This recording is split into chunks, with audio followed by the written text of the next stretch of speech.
മുണ്ടക്കൈ ചൂരൽമല ഉരുൾപൊട്ടൽ ദുരന്തത്തിൽ കേരളത്തിനുള്ള കേന്ദ്ര സഹായം കുറഞ്ഞതിൽ വിമർശനം ശക്തമാകുന്നു. കേന്ദ്ര സർക്കാരിന്റെ ഔദാര്യമല്ല അവകാശമാണ് ചോദിക്കുന്നതെന്ന് ഡൽഹിയിലെ കേരളത്തിന്റെ പ്രത്യേക പ്രതിനിധി കെ.വി. തോമസ് പറഞ്ഞു. മറ്റു പല സംസ്ഥാനങ്ങൾക്കും ഉദാരമായ സഹായം ലഭിക്കുകയാണെന്നും കെ.വി. തോമസ് 24-നോട് പറഞ്ഞു.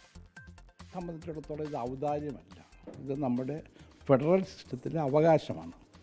മാത്രമല്ല കേന്ദ്ര ഗവൺമെൻറ്റിൻ്റെ എല്ലാ നോംസും ഡേ 1 മുതൽ നമ്മൾ ഫോളോ അപ്പ് ചെയ്തു. പക്ഷേ ഇതിനു മുമ്പ് പല സ്റ്റേറ്റുകൾക്കും നമ്മുടെ ദുരന്തം വന്നതിന് ശേഷം ദുരന്തം അനുഭവിച്ച പല സ്റ്റേറ്റുകൾക്കും ഉദാരമായ സഹായം കൊടുത്തിട്ടുണ്ട്.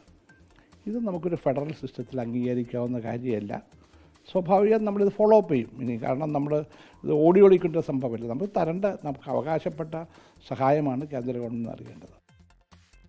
കേരളത്തോട് മാനുഷിക പരിഗണന പോലും കാട്ടിയില്ലെന്ന് കൽപ്പറ്റ MLA ടി സിദ്ദിഖ് പറഞ്ഞു. പ്രധാനമന്ത്രി എത്തിയത് ഫോട്ടോഷൂട്ടിന് വേണ്ടി മാത്രമാണെന്നും സിദ്ദിഖ് കുറ്റപ്പെടുത്തി. യഥാർത്ഥത്തിൽ ദുരന്ത നിവാരണ പ്രവർത്തനത്തിലും ദുരന്തം ബാധിച്ചതായ സംസ്ഥാനത്തോടും കേന്ദ്ര സർക്കാർ കാണിച്ചിരിക്കുന്നത് രാഷ്ട്രീയപരമായിട്ടുള്ള വിവേചനമാണ്.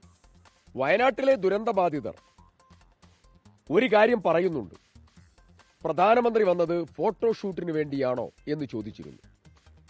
യഥാർത്ഥത്തിൽ പ്രധാനമന്ത്രിയുടെ വയനാട് സന്ദർശനം ദുരന്തബാധിതർ സംശയിച്ചതുപോലെ തന്നെ ഫോട്ടോഷൂട്ടിന് വേണ്ടിയായിരുന്നു എന്നുള്ളത് ഇപ്പോൾ ബോധ്യപ്പെടുന്ന സാഹചര്യമാണ് ഇപ്പോൾ നിലവിലുള്ളത്. സലിം മാലിക് തിരുവനന്തപുരത്തും ചേർന്ന് കൂടുതൽ വിവരങ്ങളുമായി. സലിം, മുണ്ടക്കൈ ചൂരൽമല ഉരുൾപൊട്ടലുമായി ബന്ധപ്പെട്ട് കേന്ദ്രത്തോട് സഹായമായി നമ്മൾ അഭ്യർത്ഥിച്ചത് 2221 കോടി രൂപയാണ്. ലഭിച്ചത് 260.56 കോടി രൂപ മാത്രം. ആ ഒന്നാം ഘട്ടം എന്ന നിലയിലാണ് ഈ തുക അനുവദിച്ചതെന്നൊക്കെ പറയുമ്പോൾ അതുപോലും വളരെ നാമമാത്രമാണ്. ആ വിമർശനം ഇപ്പോൾ കേന്ദ്രത്തിനെതിരെ ഉയർത്തുകയാണ്. പല കോണുകളിൽ നിന്ന് ഇത്തരം വിമർശനം വന്നുകൊണ്ടിരിക്കുന്നു. ഇതിൽ എന്തെങ്കിലും വിശദീകരണങ്ങൾ കേന്ദ്രത്തിന്റെ ഭാഗത്തുണ്ടാകുന്നുണ്ടോ? എന്താണ് ഇന്ന് കെ.വി. തോമസും ഒപ്പം ടി സിദ്ദിഖും ഒക്കെ പറഞ്ഞത്?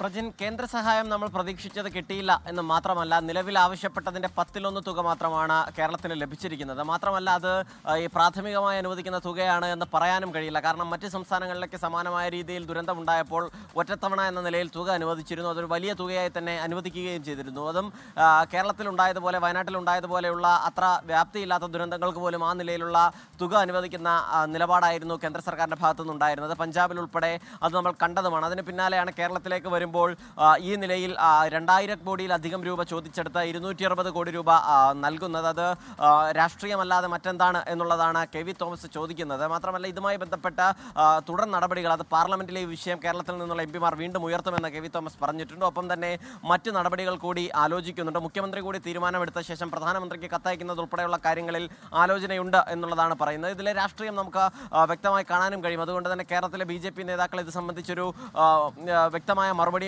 പറഞ്ഞിട്ടില്ല. നേരത്തെ തന്നെ ഈ വയനാട് ദുരന്തം കേന്ദ്ര ദുരന്തമായി പ്രഖ്യാപിക്കണമെന്ന് പറഞ്ഞെങ്കിലും നാളുകൾ അത് പ്രഖ്യാപിക്കാതെ ഇരുന്നു. അപ്പോഴും BJP ന്യായീകരണമായിരുന്നു നടത്തിയിരുന്നത്. കണക്കുകൾ കൃത്യമായി കൈമാറുക, അതിനുശേഷം മാത്രം തുക അനുവദിക്കാം, മറ്റ് നടപടികൾ സ്വീകരിക്കാം എന്നുള്ളതായിരുന്നു അന്ന് BJP നേതാക്കൾ പറഞ്ഞത്.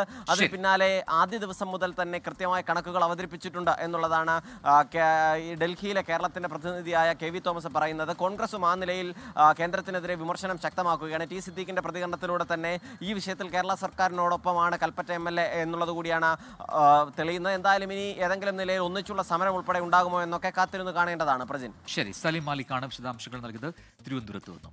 ലോകത്തെവിടെയായാലും ഏത് സമയത്തും 24 വാർത്തകളും ഓഗ്മെന്റഡ് റിയാലിറ്റി പാക്കേജുകളും എക്സ്പ്ലെയിനറുകളും വിശദമായി കാണാൻ ഞങ്ങളുടെ YouTube ചാനൽ നിങ്ങൾക്ക് സബ്സ്ക്രൈബ് ചെയ്യാം.